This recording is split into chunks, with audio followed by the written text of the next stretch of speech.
ಎಲ್ರಿಗೂ ನಮಸ್ಕಾರ. ನೀವು ನೋಡ್ತಾ ಇದ್ದೀರಾ ಟಿವಿ ವಿಕ್ರಮ. ನಾನು ಮುಮ್ತಾಜ್ ಅಬ್ದುಲ್ ನೆಲ್ಲಡ್ಕ. ನೀವಿನ್ನು ಟಿವಿ ವಿಕ್ರಮವನ್ನು ಸಬ್ಸ್ಕ್ರೈಬ್ ಮಾಡದೇ ಇದ್ದರೆ ದಯವಿಟ್ಟು ಈ ಕೂಡಲೇ ಟಿವಿ ವಿಕ್ರಮವನ್ನು ಸಬ್ಸ್ಕ್ರೈಬ್ ಮಾಡಿ, ಹಾಗೆ ನಮ್ಮ ಎಲ್ಲ ವಿಡಿಯೋಸ್ಗಳನ್ನು ಲೈಕ್ ಮಾಡಿ, ಕಮೆಂಟ್ ಮಾಡಿ, ಹಾಗೆ ಶೇರ್ ಮಾಡಿ.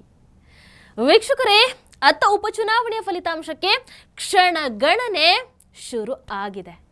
ಇತ್ತ ಕಾಂಗ್ರೆಸ್ ಪಾಳ್ಯದಲ್ಲಿ ಮತ್ತೆ ಸಿಎಂ ಬದಲಾವಣೆಯ ಕದನ ರೀಸ್ಟಾರ್ಟ್ ಆಗಿದೆ. 2 ತಿಂಗಳ ಹಿಂದೆ ಹೈಕಮಾಂಡ್ ಖಡಕ್ ವಾರ್ನಿಂಗ್ ಅನ್ನು ಕೊಟ್ಟಿತ್ತು. ಉಪಚುನಾವಣೆ ಮುಗಿಯೋ ತನಕ ನಮ್ಮ ಮಧ್ಯ ಭಿನ್ನಮತ ಬರಬಾರ್ದು, ಸಿಎಂ ಕುರ್ಚಿ ಬಗ್ಗೆ ಚರ್ಚೆ ನಡಿಬಾರ್ದು, ನಿಮ್ಮ ಮಧ್ಯೆ ಯುದ್ಧ ನಡಿಬಾರ್ದು, ಮಾಧ್ಯಮಗಳ ಮುಂದೆ ಬಂದು ಯಾವುದೇ ಹೇಳಿಕೆಯನ್ನ ಕೊಡಬಾರ್ದು. ಎಲ್ಲಾ ಭಿನ್ನಮತಿಯರು ಕೂಡ ಉಸಿರನ್ನ ಬಿಗಿ ಹಿಡ್ಕೊಂಡು ಕೂತಿದ್ರು. ಈಗ ಚುನಾವಣೆ ಮುಗಿದು ಫಲಿತಾಂಶ ಬರೋ ಸಮಯ ಬಂದ್ಬಿಟ್ಟಿದೆ. ಸೊ ಕುರ್ಚಿ ಕದನಕ್ಕೆ ಮತ್ತೆ ಚಾಲನೆ ಸಿಕ್ಕಿದೆ.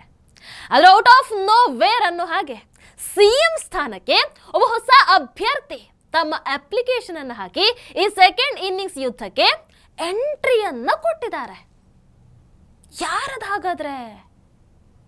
ಅಫ್ಕೋರ್ಸ್ ಅವರ ಹೆಸರು ಈ ಹಿಂದೆ ಕೂಡ ಪ್ರಸ್ತಾಪ ಆಗಿತ್ತು, ಆದ್ರೆ ಅವರೇ ಬಹಿರಂಗವಾಗಿ ಅಖಾಡಕ್ಕೆ ಇಳಿದಿರಲಿಲ್ಲ. ಈಗ ಕರೆಕ್ಟ್ ಆದ ಸಮಯವನ್ನ ನೋಡಿ ಅವರು ಹೆಗಲ ಮೇಲಿದ್ದಂಥ ಟವೆಲ್ ಅನ್ನ ಸಿಎಂ ಸೀಟಿನ ಮೇಲೆ ಹಾಕಿಬಿಟ್ಟಿದ್ದಾರೆ. ಎಸ್, ಇದರ ಬಗ್ಗೆ ಕ್ವಿಕ್ ಆಗಿ ಡೀಟೇಲ್ಸ್ ಕೊಟ್ಬಿಡ್ತೀನಿ. ದಯವಿಟ್ಟು ಕಾರ್ಯಕ್ರಮವನ್ನ ಕೊನೆ ತನಕ ನೋಡಿ. ವೀಕ್ಷಕರೇ, ಡಿಸೆಂಬರ್ ಮೊದಲ ವಾರದಲ್ಲಿ ನಡಿಬಹುದು ಅಂತ ಅಂದುಕೊಳ್ತಾ ಇದ್ದಂತಹ ಸಂಪುಟ ಪುನರಚನೆ ಈಗ ಪ್ರೀಪೋನ್ ಆಗುವಂತಹ ಸೂಚನೆಗಳು ಕಾಣಿಸ್ತಾ ಇದೆ. ಇದೇ ತಿಂಗಳ 26 ಅಥವಾ 29ನೇ ತಾರೀಕಿಗೆ ಸಂಪುಟ ಪುನರಚನೆಗೆ ಹೈಕಮಾಂಡ್ ಮುಹೂರ್ತವನ್ನ ನಿಗದಿ ಮಾಡಿದೆ ಅಂತ ಹೇಳಲಾಗ್ತಾ ಇದೆ. ಉಪಚುನಾವಣೆಯ ರಿಸಲ್ಟ್ ಅನ್ನು ನೋಡಿಕೊಂಡು ಅದರಲ್ಲಿ ಗೆಲ್ಲೋ ಅಭ್ಯರ್ಥಿಗಳನ್ನ, ಅದೇ ರೀತಿ ಉಪಚುನಾವಣೆಗೆ ಶ್ರಮವನ್ನ ಹಾಕಿದಂತಹ ನಾಯಕರನ್ನ ಗಮನದಲ್ಲಿಟ್ಕೊಂಡು ಸಂಪುಟದ ಸರ್ಜರಿ ಮಾಡುವಂತ ಯೋಜನೆಯನ್ನ ಈಗ ಹೈಕಮಾಂಡ್ ಹಾಕೊಂಡಿದೆ.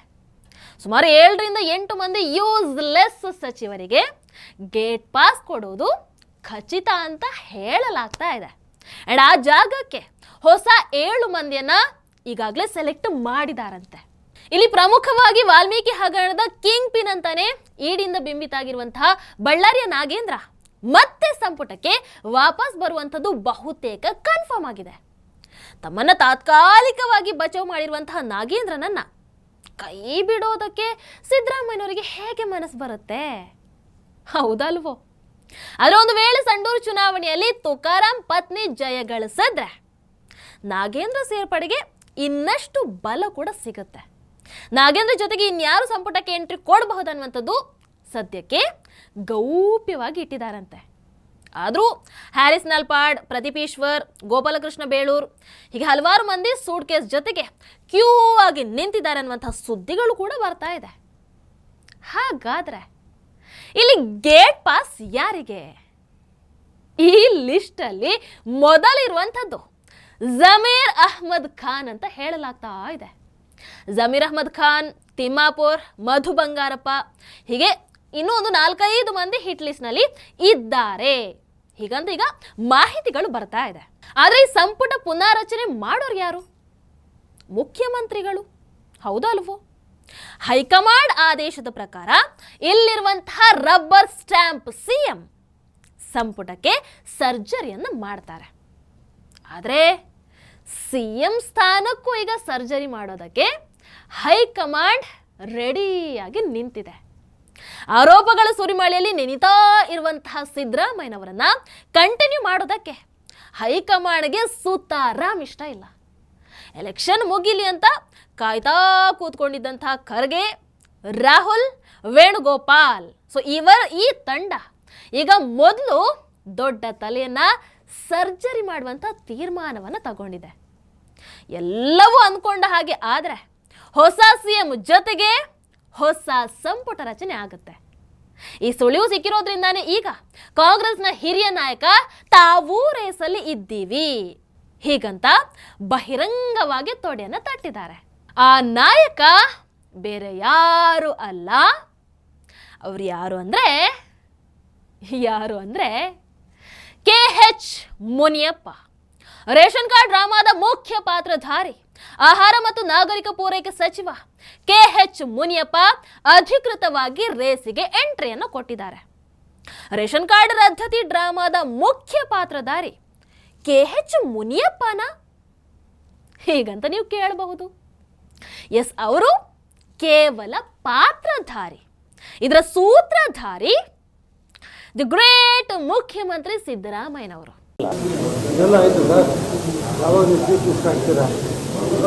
ಚೀಫ್ ಮಿನಿಸ್ಟರ್ ಖಾಲಿ ಇದ್ದಾರೆ, ಖಾಲಿ ಇದೆ. ಚೀಫ್ ಮಿನಿಸ್ಟರ್ ಖಾಲಿ ಇಲ್ಲ. ನಮ್ಮನ್ನು ಕೇಳಿದ್ರೆ ಹೇಳಿದ್ವಿ, ಶೆಡ್ಯೂಲ್ ಕ್ಯಾಸ್ಟಲ್ಲಿ ಸೀನಿಯರ್ ಇದ್ದೀನಿ ಅಂತ ಹೇಳಿದ್ದೀನಿ ಬಿಟ್ಟರೆ ನಾನು ಬೇರೆ ಏನು ಹೇಳಿಲ್ಲ. ನನಗಿಂತ ಸೀನಿಯರ್ ಖರ್ಗೆ ಅವರು ಬೇರೆ ಇದ್ದಾರೆ. ಅವರು 50 ವರ್ಷದ ಸರ್ಕಸ್ನಲ್ಲಿ ಅವ್ರು ಆಗೋಕ್ಕಾಗಲಿಲ್ಲ. ನಮಗಿಂತ ಸೀನಿಯರ್ ಇದೆ. ಆದ್ದರಿಂದ ಅದು ನಮ್ಮ ಹೈಕಮಾಂಡ್ ತೀರ್ಮಾನ ಮಾಡಬೇಕು ಸರ್, ನಮ್ಮದೇನಿರ್ತದೆ.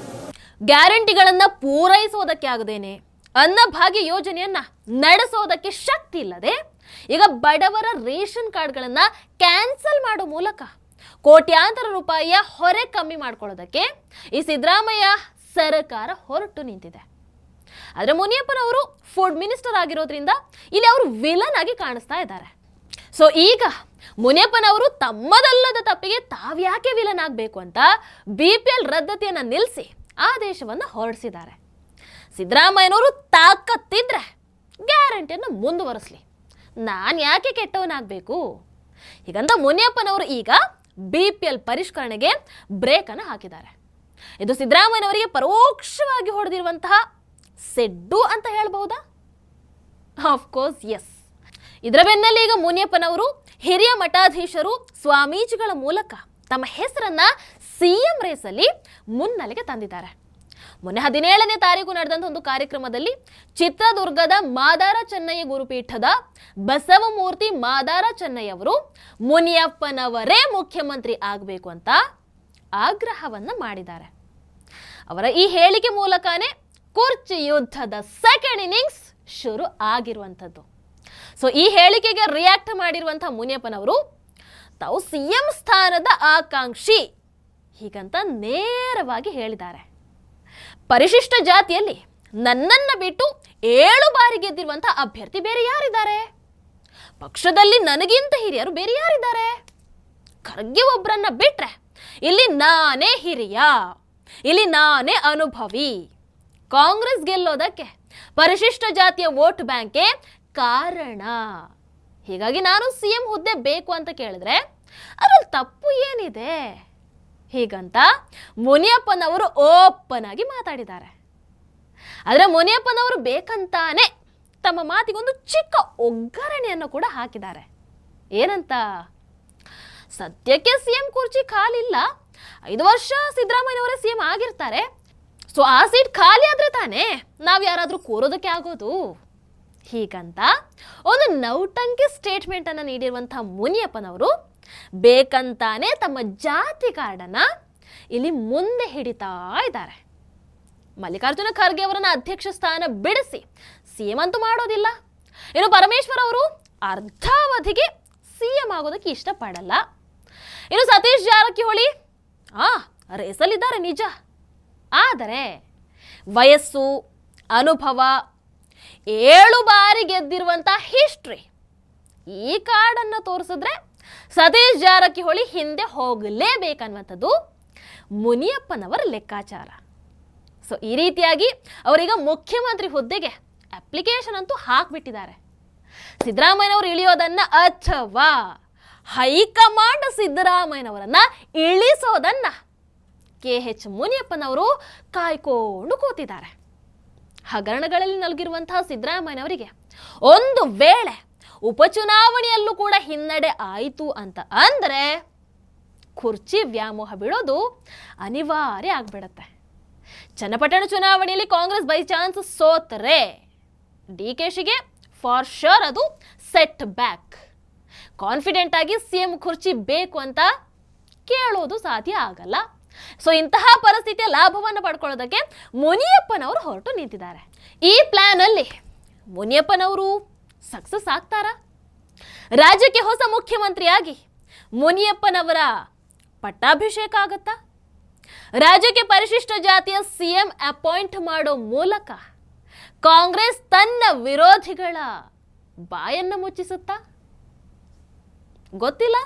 ಸದ್ಯದಲ್ಲೇ ಎಲ್ಲದಕ್ಕೂ ಕೂಡ ಉತ್ತರ ಸಿಗೋದಿದೆ. ಅದಕ್ಕೆ ನಾವೆಲ್ಲರೂ ಕಾಯೋಣ. ನೀವೇನಂತೀರಿ? ದಯವಿಟ್ಟು ಕಾಮೆಂಟ್ ಮೂಲಕ ತಿಳಿಸಿ. ಹಾಗೆ ವಿಡಿಯೋ ನಿಮಗೆ ಇಷ್ಟ ಆದಲ್ಲಿ ಲೈಕ್ ಮಾಡಿ, ಶೇರ್ ಮಾಡಿ. ನಮಸ್ಕಾರ. ಟಿವಿ ವಿಕ್ರಮ, ದೇಶ ನಿಮ್ಮ ಕೈಯಲ್ಲಿ. ಈ ಕಾರ್ಯಕ್ರಮ ನಿಮಗೆ ಇಷ್ಟ ಆಗಿದ್ದಲ್ಲಿ ಲೈಕ್, ಶೇರ್ ಹಾಗೂ ಕಮೆಂಟ್ ಮಾಡಿ. ಟಿವಿ ವಿಕ್ರಮದ ಕಾರ್ಯಕ್ರಮಗಳನ್ನು ನಿರಂತರವಾಗಿ ವೀಕ್ಷಿಸಲು ಸಬ್ಸ್ಕ್ರೈಬ್ ಮಾಡಿ, ಬೆಲ್ ಐಕನ್ ಒತ್ತಿ.